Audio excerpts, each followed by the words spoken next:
Hoje o tema do nosso vídeo é o apóstolo Paulo, ou o apóstolo virtual. Esse título é o mesmo título que eu dei a um artigo que eu escrevi em 2007 e que já está beirando a faixa de 1 milhão de acessos. Esse é um tema polêmico, né? Porque Paulo é o verdadeiro propagador do cristianismo, né? Mas antes eu vou fazer uma digressão em relação ao Paulo histórico para falar um pouco do estudo de Jesus histórico. E no começo do ano de 2000, até mais ou menos o ano 2010, eu coordenei um grupo no Yahoo, um grupo de estudo de Jesus histórico.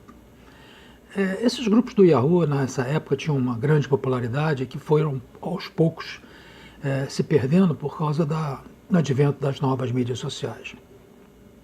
Mas nesses anos, durante os anos, principalmente de 2004 a 2008, foram intensas as discussões nesse grupo e criou um repositório enorme de temas discutidos na área de Jesus histórico, além dos arquivos que as pessoas, os membros buscavam e faziam um upload para que ficasse disponibilizado para todos, né?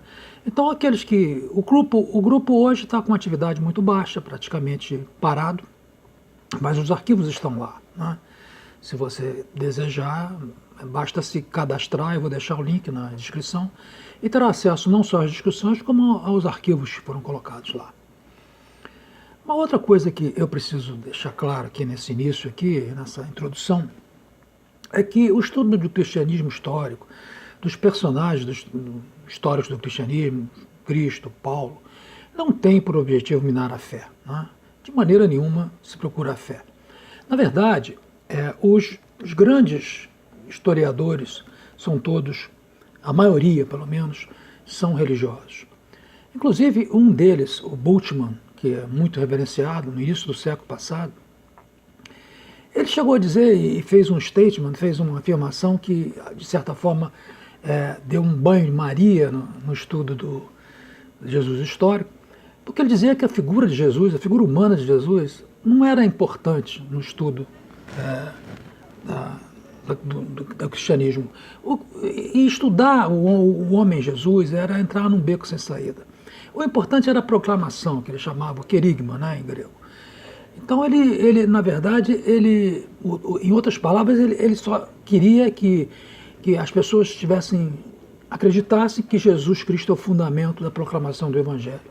E que estudar o Jesus histórico traria poucos benefícios, principalmente para a fé, né? Com essa afirmação, Bultmann quebra com uma corrente liberal que há mais de um século tinha entrado na corrida pelo Jesus histórico, né? Mas aos poucos as pessoas foram percebendo que isso era apenas a opinião de Bultmann, né? E aos poucos viram que não, tinham como pesquisar com as fontes, com as parcas fontes existentes, tinham como pesquisar e tirar várias conclusões. E como disse, a maioria desses autores, todos eles quase, são religiosos, ou são professores de religião, ou são pastores, ou até padres, né? Eu vou citar aqui, eu vou mostrar 4 livros desses assim mais conhecidos, e desses 4, todos eles eram religiosos. O James Charles Ward escreveu um livro, Jesus dentro do judaísmo, né? Eu depois vou apresentar ao final a capa desses livros todos, né? E vou botar também na descrição.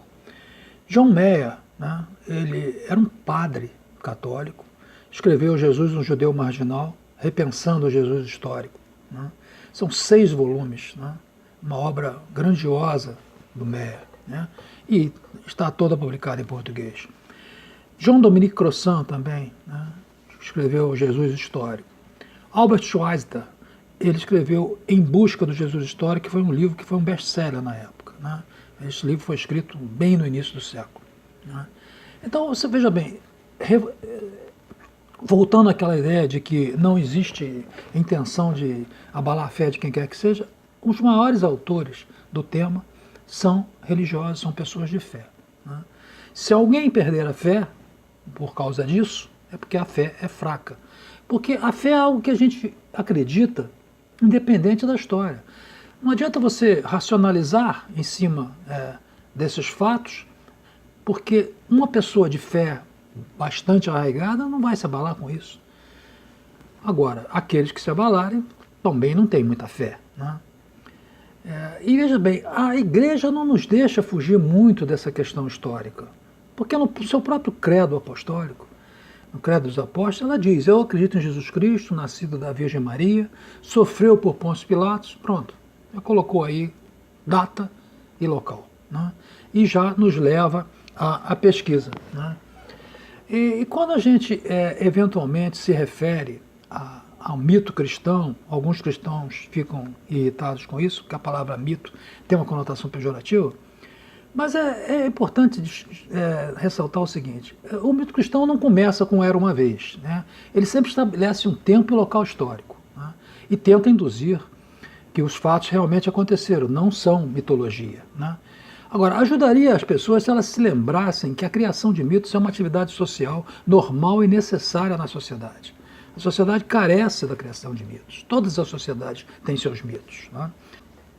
Agora, com relação à passagem do tempo, 2000 anos depois, né, a igreja primitiva, os fatos que ocorreram, as comunidades cristãs, depois de mais de 2000 anos, né, as versões passadas oralmente, os textos escritos de acontecimentos que ocorreram 50, 60 anos no passado, chegam a nós distorcidos, né?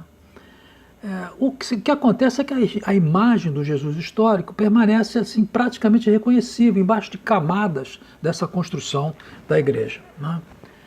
Isso é tão importante que chegamos a dizer que se Jesus voltasse na Terra, voltasse como os cristãos esperam, né, ele talvez considerasse tudo que se diz que ele falou e fez como heresias. Porque é bom que se lembre, né, que Jesus era judeu e ele afirmou que não veio para anular a lei, mas para cumpri-la, né? Então, muita coisa que a gente pensa que está vindo de Jesus não deriva dele, né? Deriva de comunidades cristãs posteriores e agrupamentos até formar a igreja, e aí, a partir daí, então, cada vez mais as coisas se complicam, né? Então, quando você chega no beco sem saída que o Bultmann afirmou, a tendência sua é recorrer a Paulo, né? Então, vamos recorrer a Paulo, que é um personagem importante do cristianismo. O que acontece? Você cai num paradoxo maior ainda, né? Porque Paulo é muito controverso, né? E, no geral, você pode dizer o seguinte: se você depender de Paulo, tá, para descobrir sobre Jesus de Nazaré, você não vai saber nem onde ele morava, porque Paulo simplesmente ignora aspectos da vida terrena de Jesus. Esse Cristo de Paulo é um Cristo cósmico, tá? É um Cristo que não tem ligação, entende, com a sua vida terrena. É um Cristo totalmente cósmico, um pouco semelhante ao Evangelho de João, né?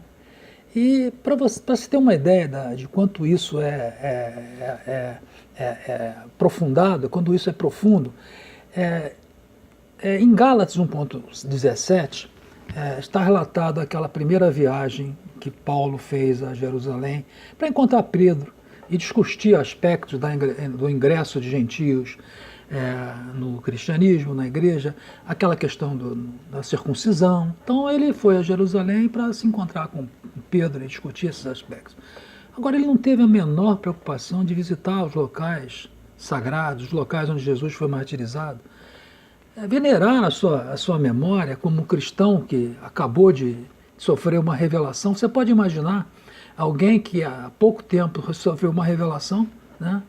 E ele simplesmente, o centro dessa revelação, ele não se interessa em conhecer as relíquias, os pontos onde esse mestre seu pisou na terra. Então isso é uma coisa que os historiadores todos, eles se debruçam sobre isso. Isso é um aspecto extremamente estranho, né, da figura de Paulo, né? Seria ele de carne e osso ou produto de um teólogo acadêmico? Esse aspecto desperta muita atenção nos pesquisadores, né? Quais são as fontes que nós temos de Paulo? Que fontes a gente pode citar de Paulo? Além, eu não vou me referir aqui a algumas fontes apócrifas, mas vamos nos deter em duas principais: Atos e Cartas, né? As cartas de Paulo e Atos dos Apóstolos. Atos dos Apóstolos, supostamente escrito por Lucas, o autor do Evangelho de Lucas, e também, como vamos ver, por talvez alguém do século II, que certamente não conheceu Paulo. Agora, esses estudiosos vêm se debruçando sobre essas cartas, sobre esses escritos, há cerca de 200 anos. E a maioria chegou à conclusão que das 14 cartas, 14 se nós considerarmos Hebreus como carta de Paulo, né? Que normalmente não é considerada, mas os crentes consideram como uma das cartas de Paulo, que não estão preocupados com essa questão de historiedade. Então, se a gente considerar que são 7 as cartas que o consenso dos especialistas classificam como autênticas, são elas Tessalonicenses, Coríntios 1 e 2, Gálatas, Romanos, Filipenses e Filemão, né? São essas as 7 cartas que são consideradas pela maioria como autênticas. Algumas correntes holandesas até são mais restritivas, consideram apenas Coríntios como carta autêntica de Paulo. Agora, se Paulo não foi o escritor dessas cartas, então quem era Paulo? Qual é a pessoa cujo nome a gente tem como tendo escrito essas cartas? Era uma lenda? Uma figura histórica? Um fantasma? Quem era esse personagem? O que a gente sabe sobre Paulo? A gente, baseado nas fontes que foram citadas, o que a gente sabe? A gente estamos lidando com um judeu chamado Saul, né? Que, para começar, era um perseguidor da comunidade cristã, né? E é importante estabelecer que no início da vida de Paulo, essas perseguições, na verdade, é uma experiência que não aconteceu. Essas perseguições são mais tarde, né? No início da vida de Paulo não existiam muito essas perseguições ainda. Esse mesmo Saul, no caminho de Damasco, sofre uma revelação e se transforma, né, no maior propagador do cristianismo. Depois de se tornar um missionário e viajar por quase o Mediterrâneo todo, ele finalmente é feito prisioneiro em Jerusalém e, pela sua condição de romano, né, ele se diz romano desde criança, ou talvez, ou que leva a crer que o pai dele recebeu a cidadania romana em Tarso. Então, pelo fato de ser romano, ele pede para ser levado para Roma, para ser lá, então, julgado, né? E, segundo a tradição, ele é martirizado em Roma. Mas Atos não fala nada sobre isso. A gente não tem essa informação do que aconteceu com Paulo, provavelmente no ano 62. Não se sabe como ele morreu. Existem outras tradições que falam algumas ideias sobre isso, mas Atos não fala nada sobre a morte de Paulo, né? Então, agora, você raciocinando em Atos como fonte de Paulo, né? De onde vêm essas informações que seriam históricas? Atos dos Apóstolos, né, começa, entende? Em Atos 1.9, com um relato da ascensão de Jesus. Ora, a ascensão de Jesus definitivamente não é um relato histórico, é um evento de fé, né? Então, Atos é um romance, onde lenda e realidade se misturam e se confundem, né, causando uma enorme confusão, né? Na verdade, Atos não tem características de um documento histórico. A gente encontra inúmeras incoerências, né, nos escritos de Paulo, nos escritos sobre Paulo, que são registrados em Atos, né? Mas, diferentemente de outros países onde isso é difundido, aqui no Brasil isso não chega muito, né? Eu não sei se não são traduzidos por lobby, pode até ser, lobby cristão, religioso, ou escala de mercado, né? Talvez não tenha mercado para isso aqui, tá? Mas eu então poderia apresentar para vocês, e vou apresentar as capas na edição, de um livro do Ian McCobb, que é muito interessante, Mythmaker, né? Paulo, o criador de mitos, né? E o Ian McCobb é um especialista no Talmud. Então, ele examina todas as afirmações de Atos com relação à figura de Paulo, tá? E faz uma análise mostrando que existem muitas incoerências, muitas coisas que não batem muito bem. Um outro livro que eu vou mostrar também, as referências na descrição e na edição do vídeo, é o Opposition to Paul in Jewish Christianity. É um livro que mostra os tipos de oposições que Paulo recebeu de grupos judaicos, né? É um livro bastante interessante também e que não é muito conhecido, essas oposições que Paulo teve no ambiente judaico. Esses são os únicos livros impressos com relação a Paulo que eu vou mostrar. Os outros são digitais, que é uma modalidade que eu abracei bastante e hoje eu tenho uma percentagem muito maior de livros digitais do que livros impressos, embora ainda reste aquela tradição de você ter o livro físico na mão, cheirar, aquelas coisas que o amante de leitura sempre se refere. Mas eu tenho transferido quase toda a minha leitura para a modalidade digital, que trazem enormes vantagens, principalmente quando você está estudando alguma coisa, não é? Porque você pode fazer as pesquisas na hora, não é? Agora, como é que Paulo é apresentado por Lucas? Como é que Lucas apresenta Paulo? Apresenta como um fariseu que teria estudado com Gamaliel. No entanto, o próprio Paulo jamais fala sobre isso, sobre ter estudado com Gamaliel em suas cartas. O que era de se esperar, né? Principalmente quando ele estressa a sua posição de fariseu. É estranho que ele não tenha, ele mesmo dito, olha, estudei com Gamaliel. Quer dizer, existem fortes indícios que ele não foi aluno de Gamaliel, e essa é um relato de Lucas para embelezar a narrativa em Atos, né? Então, esse suposto aluno de Gamaliel, então, teria recebido instruções certamente em hebraico, né? Mas Paulo nunca cita nada em hebraico, ele cita sempre em grego. É estranho, porque se estudou em hebraico, era normal que ele citasse essas passagens em hebraico, mas ele cita em grego, né? Então, que tipo de fariseu era Paulo, já que existem algumas coisas a serem consideradas, né? Paulo dizia perseguir os cristãos, né? Como fariseu e perseguir os cristãos.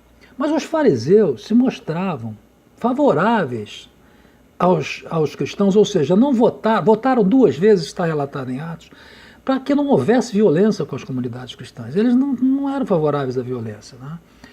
E mais, Paulo teria ido a Damasco a serviço do sumo sacerdote, que era saduceu, outra seita, rival com rivalidade com os fariseus, e pior ainda, a autonomia, vamos dizer assim, a jurisdição do sumo sacerdote era em Jerusalém para assuntos religiosos e para alguns assuntos criminais por delegação do Império Romano. Mas jamais ele teria a autoridade para mandar alguém a Damasco, que não era, naquela época, não estava sob julgo romano, tinha um rei, quem governava era o rei Aretas IV, que era um rei zeloso da sua independência. Ele não aceitaria emissários romanos para apanhar prisioneiros dentro do seu território, né? Se era fariseu, por que trabalhou para o sumo sacerdote saduceu? Isso é uma pergunta que se faz, né? Essa é uma grande incoerência, e se aliado então à autonomia, à jurisdição do sumo sacerdote, torna a coisa então mais complicada ainda. Agora, Paulo tem o seu nome associado ao gnosticismo. Algumas cartas de Paulo são consideradas gnósticas, né? Por alguns, por outros não, né? E principalmente porque Marcion de Sinop, que apoiava Paulo, né, ele tinha muito gnosticismo na sua filosofia, no seu entendimento. E o gnosticismo, o que era o gnosticismo? Era um movimento religioso de caráter sincrético e esotérico, né, desenvolvido nos primeiros séculos e à margem do cristianismo institucionalizado. E combinava misticismo e especulação filosófica. E era muito combatido pela igreja primitiva, né? Existem muitos escritos dos patriarcas atacando as ideias gnósticas, né? As cartas da coleção de Marcion, que ele compôs num grupamento que ele chamava de Apostolicon, né? São Coríntios, 1 e 2, Gálatas, naturalmente, que talvez ele tenha até participação na escrita, Romanos, Tessalonienses, Efésios, Colossenses, Filipenses e Filemão. Essas são as cartas que estão agrupadas no Apostolicon. Sobre a carta aos Romanos, né, existe um aspecto interessante, porque como que a gente pode imaginar Paulo escrevendo para uma igreja que ainda não existia? Né? Porque não existia igreja em Roma no ano 58, 59. Né? Então, alguns especialistas dizem que essa viagem, na verdade, era uma viagem de Marcion. Né?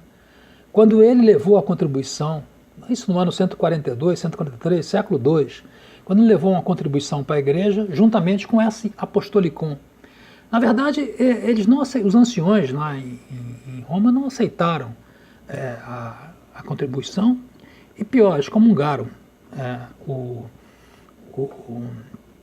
Marcion, porque ele também defendia algumas ideias docetistas, né? Porque ele considerava que a matéria era impura, então o Cristo não teria um corpo material. Ele teria a forma era etéreo, mas com a forma de tivesse um corpo material, mas ele não tinha matéria. Essa era a ideia dos docetistas. Também Marcion defendia que o Deus do Testamento existia um outro Deus, que é o Deus do Novo Testamento, e o Deus do Testamento era o causador do mal na Terra. Quer dizer, o Deus do Novo Testamento veio para corrigir essas males. Né? Então ele considerava que o Deus do Velho Testamento era um Deus impuro. Né? Ele não reverenciava esse Deus. Né? Muito bem. Então, a gente chega a um ponto em que Paulo seria uma lenda, haveria dúvidas da sua existência, poderia ser um mito derivado da junção de vários personagens, como, por exemplo, Simão Mago, que aparece em Atos 8.9. Né?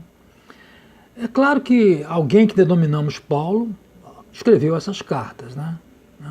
Agora, se esse alguém é uma pessoa, ou um conjunto de personagens que contribuíram para que se criasse uma lenda em torno de um só cidadão, é uma coisa que está se estudando ainda. Né?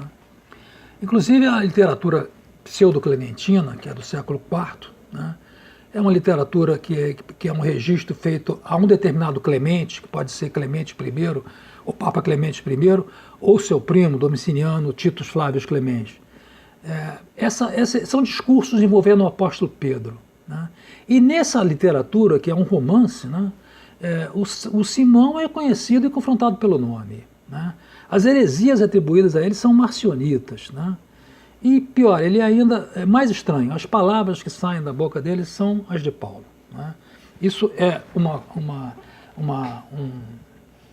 um referendo a essa situação ambígua, né, que a gente encontra com relação a Paulo. Né? Muito bem. Eu acho que já com mais de 20 minutos, está ficando um pouco longo, eu acho que deu para dar uma ideia de que como Paulo é controverso. Né? Muita bibliografia em cima disso, muita coisa. E eu vou indicar esses livros todos, além dos livros que eu já mencionei. Ainda vou apresentar na edição um livro do Apostate Paul, que é do Félix Emmanuel. Esse livro apenas ele registra todas as diferenças que existem entre a cristologia de Paulo e a dos evangelhos, e também diferenças que existem entre as cartas e o Atos dos Apóstolos. Um outro livro muito importante também é do Herman Dettering. Ele é da escola holandesa, daqueles mais restritos com relação à autenticidade das cartas. E o nome desse livro é The Fabricated Paul. Né? Esse livro também eu vou apresentar na descrição e ia botar a capa aqui depois quando for editar o vídeo para mandar para o YouTube. Então eu espero que tenha sido suficiente para criar alguma dúvida e muito obrigado.